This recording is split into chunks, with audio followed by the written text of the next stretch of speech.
Hello friends, இன்றைக்கி வாழைப்பூ வடை எப்படி செய்யலாம்னு பார்க்கலாம். அதுக்கு வந்து நான் கடலைப்பருப்பை 2 மணி நேரத்துக்கு ஊற வச்சுருக்கேன். நல்லா ஊறிடுச்சு. இதை வந்து ஒன்றும் பாதியமாக அரைச்சிக்கலாம். மிக்சியில் அரைக்கும்போது தேவையான அளவு உப்பு ஆட் பண்ணிக்கோங்க. இது மாதிரி ஒன்றும் பாதியமாக அரைச்சிக்கணும். நெக்ஸ்ட்டு வந்து இது கூட பொடியாக நறுக்குன வெங்காயம் ஆட் பண்ணிக்கலாம். 2 மீடியம் சைஸ் வெங்காயம் போட்டிருக்கேன். நெக்ஸ்ட்டு வந்து வாழைப்பூவை நல்லா வாஷ் பண்ணிவிட்டு பொடியாக கட் பண்ணி வச்சுருக்கேன். அது கூட வந்து 2 பச்சை மிளகாய் ஆட் பண்ணியிருக்கேன். இதையும் ஆட் பண்ணிக்கலாம். ஒரு அரை ஸ்பூன் சோம்பு ஆட் பண்ணிக்கிறேன். கொஞ்சமாக கருவேப்பிலை. அவ்வளோதாங்க. இது எல்லாத்தையும் மிக்ஸ் பண்ணிக்கணும்.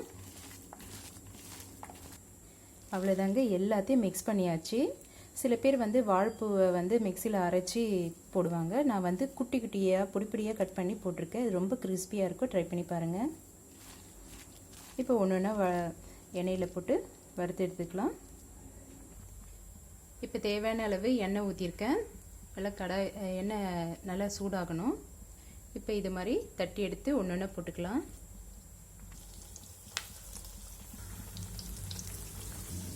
இப்போ ஒன்று ஒன்றா திருப்பி போட்டுக்கலாம்.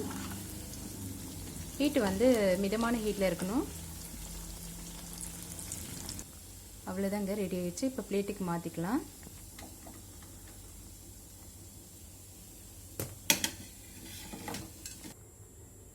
அவ்வளோதாங்க, சிம்பிளான இன்க்ரீடியன்ஸ் வச்சு ஒரு ஹெல்த்தியான வடை ரெடி பண்ணியாச்சு. நீங்களும் ட்ரை பண்ணி பாருங்கள்.